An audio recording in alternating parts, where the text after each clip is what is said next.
Welcome to the Radiology Advances podcast. Today we're tackling a quietly important problem in bone health, which is how to screen for osteoporosis using CT scans that patients already have, without ever ordering a dedicated bone density scan. The paper is Standardizing Attenuation across tube voltages and vertebral levels for opportunistic osteoporosis screening on low-dose chest CT, published in Radiology Advances. It's by Youngjun Kim, Se-hyun Hong, Junwoo Lee, and colleagues. Kim and Lee are from Seoul National University Bundang Hospital in South Korea, and Hong is from Coreline Soft, the company that makes the measurement software. So let's set the stage. Osteoporosis is hugely underdiagnosed, and the idea behind opportunistic screening is elegant. Every time someone gets a chest or abdominal CT for some other reason, the spine is sitting right there in the image. Exactly. And the density of the trabecular bone inside a vertebra, measured in Hounsfield units, which is the standard CT density scale, tracks pretty well with bone strength. So you can flag low bone density for free, with no extra scan and no extra radiation. But there's a catch. And that catch is the whole reason for this paper. Right. The number you measure isn't stable. It shifts depending on how the scan was acquired. The biggest culprit is tube voltage, the energy of the X-ray beam measured in kilovolts. A vertebra scanned at 80 kilovolts looks denser than the exact same vertebra scanned at 120. And it also depends on which vertebra you measure. That too.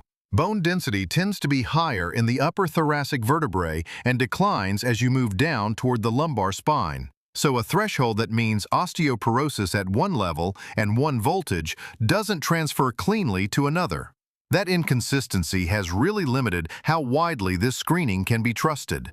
So the goal here was to build a correction, a way to convert any measurement back to a single common reference. Tell me about the patients.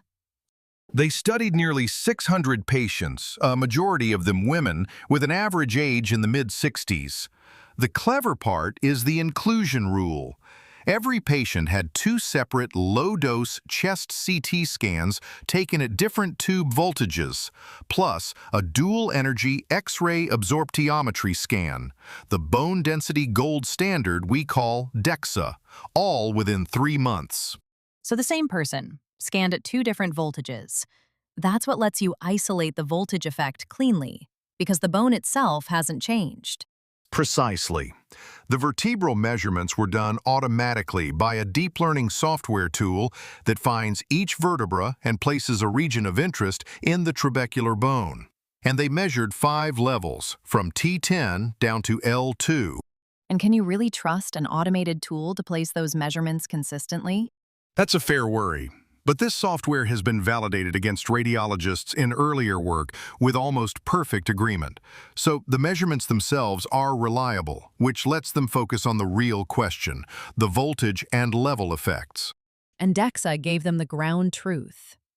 About a quarter of the cohort had osteoporosis, and notably, nearly half had osteopenia, the in-between stage of thinning bone. So most of these patients had some degree of bone loss. Which is really the point. Osteoporosis is badly underdiagnosed and undertreated, even though it's common, and the consequence, fragility fractures, is serious and largely preventable. Catching it on scans people already have reaches patients who'd never be sent for a dedicated bone test. So how did they actually model the conversion? They used a statistical model, and the key finding is that the relationship is beautifully predictable. As tube voltage goes up, the measured density falls in a steady, orderly way. And it drifts in an equally orderly way as you move down from the upper thoracic levels toward the lumbar spine. So both trends are smooth and consistent. That's encouraging, because it means you can describe them with a simple correction, what they call an offset. That's exactly what they did. They anchored everything to one reference condition, the L1 vertebra scanned at 120 kilovolts, because that's the setting most prior screening studies have used. Then any other level in voltage gets a known offset to bring it back to that reference. Let's talk about how well it actually worked. Because a model can fit the average and still be useless in practice. Good distinction. At the population level, it worked very well. The converted values matched the real measurements closely, with a strong correlation and almost no systematic bias. But you're hinting at a but. I am.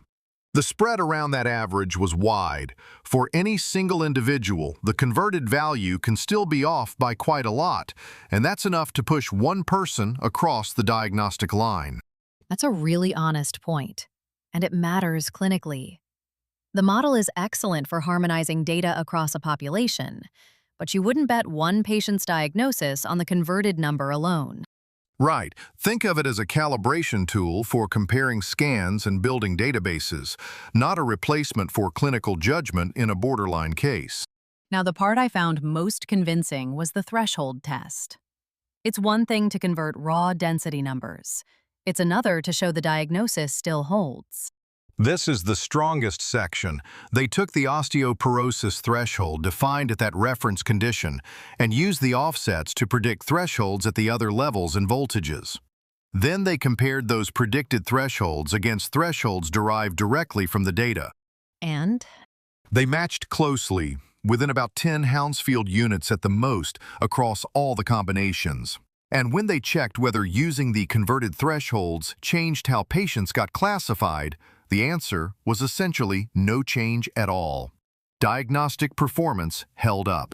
So in plain terms, you can take a chest CT that doesn't even include the usual lumbar landmark, measure a higher level in the chest instead, convert it, and still diagnose osteoporosis about as reliably as the conventional way. That's the practical payoff. Chest CT often gets cut off above L1, so being able to measure T10 or T11 and convert to the reference is genuinely useful. It extends opportunistic screening to scans that previously couldn't support it. Let's be fair about the limitations, though, because there are several worth naming. There are. First, this is a single-center, retrospective study, so it needs external validation across other hospitals, scanners, and reconstruction settings before anyone adopts it broadly.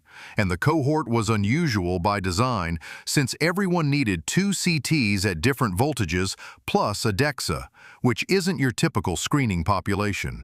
And the individual level variability we talked about is a real ceiling on how far you can push this for a single patient. Correct. One more technical caveat. This whole framework is built for conventional CT. It doesn't directly transfer to spectral or photon counting CT, where the physics of how energy maps to attenuation is fundamentally different. And one disclosure worth flagging. One of the authors is an employee of the company that makes the measurement software, and a couple of others consult for it. So independent replication elsewhere really matters.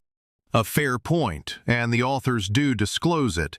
It's another reason external validation is the natural next step here. So where does this leave us? What's the takeaway for a radiologist listening? I'd say it's a meaningful step toward making opportunistic osteoporosis screening consistent. The big barrier has always been that you couldn't compare a number from one protocol to another. This shows those differences follow predictable, correctable patterns, at least within low-dose chest CT. And you could imagine baking this conversion right into reporting software, so the scanner automatically reports a reference-equivalent bone density, no matter how the scan was acquired. That's exactly the future the authors point to: automated, standardized, and running quietly in the background on scans people are already getting. A really nice example of squeezing more value out of imaging we already do. Thanks to Youngjun Kim and colleagues for their work published in Radiology Advances. If you enjoyed this episode, please rate, review, and subscribe.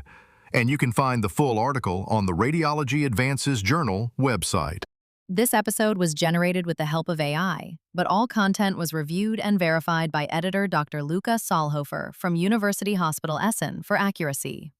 Thanks for joining us, and we'll see you next time.